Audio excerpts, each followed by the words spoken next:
Popularitas para pewarta pertama-tama terjadi karena mereka mewartakan Tuhan, mewartakan sabda Allah, bukan mereka mewartakan diri sendiri.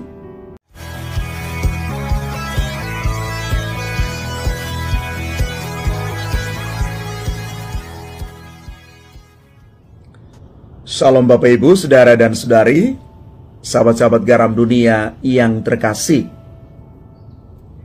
Hari ini gereja merayakan Santo Arnoldus Jansen.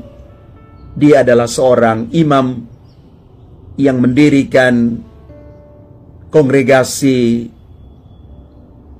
misi yang pertama, Serikat Sabda Allah atau dikenal dengan nama SVD, para suster SSPS Abdi Roh Kudus, dan SSPS Penyembah Abadi.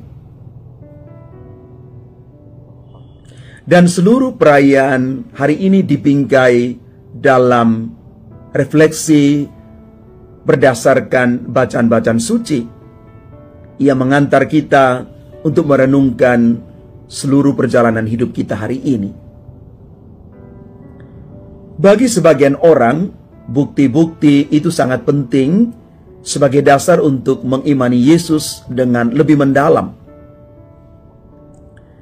Bahkan karena bukti-bukti kemahakuasaan dan kehebatan Allah, banyak umat yang akhirnya memberikan dirinya dibaptis dalam gereja Katolik.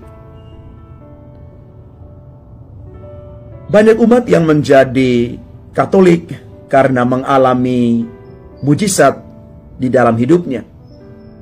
Ada yang mengalami kesembuhan dari sakit penyakit, berhasil di dalam pekerjaan, memperoleh keturunan, dan lain sebagainya. Bersamaan dengan hal itu, para pemuka umat yang berhasil mendoakan mereka juga semakin dikenal. Dalam Injil hari ini, penyembuhan yang dilakukan oleh Yesus terhadap ibu mertua Simon juga membuat Yesus itu dikerumuni oleh banyak orang. Mereka penasaran dengan fenomena yang ada dan mereka mengharapkan banyak mujizat lagi yang dapat dilakukan oleh Yesus di depan mata mereka. Yang menarik dari sikap Yesus adalah dia tidak menonjolkan diri. Bahkan pagi-pagi buta, Yesus pergi ke tempat yang sunyi untuk berdoa. Selain itu, ketika banyak orang mencarinya, Yesus justru pergi ke tempat lain untuk lebih banyak mewartakan Injil, kabar gembira. Yesus tidak mengikatkan diri pada satu tempat dan pada orang-orang tertentu saja. Pelayanan Yesus tidak dibatasi oleh sekat-sekat tempat, kelompok, adat, atau suku bangsa tertentu. Tetapi sebaliknya, pelayanan Yesus berlaku untuk semua orang dari berbagai golongan. Santo Arnoldus Jansen, seorang imam yang luar biasa, menunjukkan hal yang sama. Visi dan misi yang besar untuk karya pewartaan tidak ditentukan oleh sekat-sekat kelompok tertentu.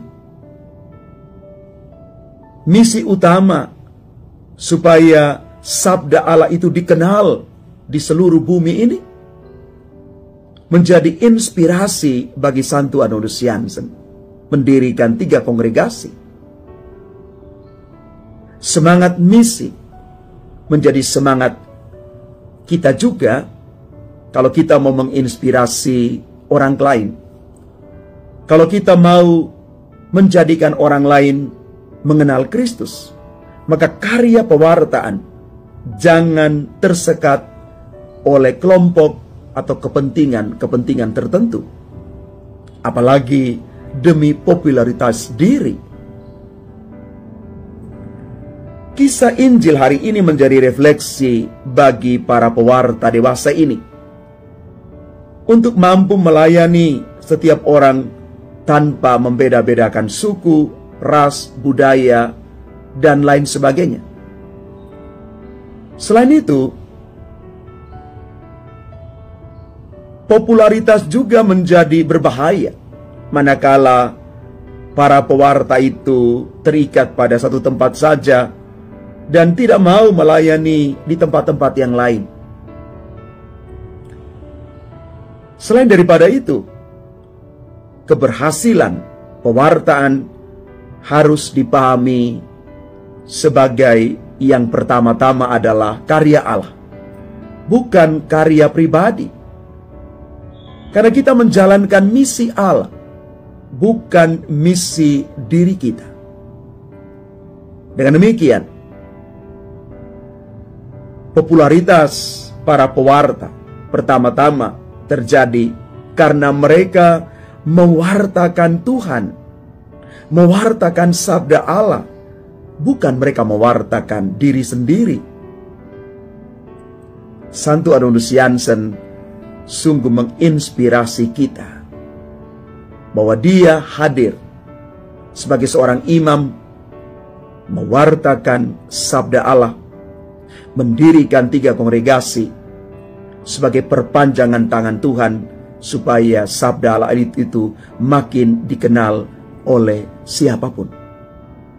Bapak, Ibu, saudara-saudari yang terkasih, semoga kita diinspirasi oleh perayaan hari ini dan firman Tuhan hari ini, supaya kita siap menjadi pewarta sabda, siap melayani dimanapun kita berada. Walaupun mungkin kadang-kadang kita kurang dihargai, bahkan mungkin terjadi penolakan.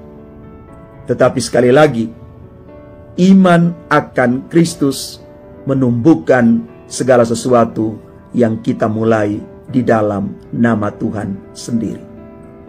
Mujizat yang terjadi sebagai bukti bahwa apapun yang kita lakukan bukan karena diri kita, tetapi karena Tuhan yang sungguh merestui dan menyempurnakan semuanya itu. Tuhan memberkati kita sekalian. Amin.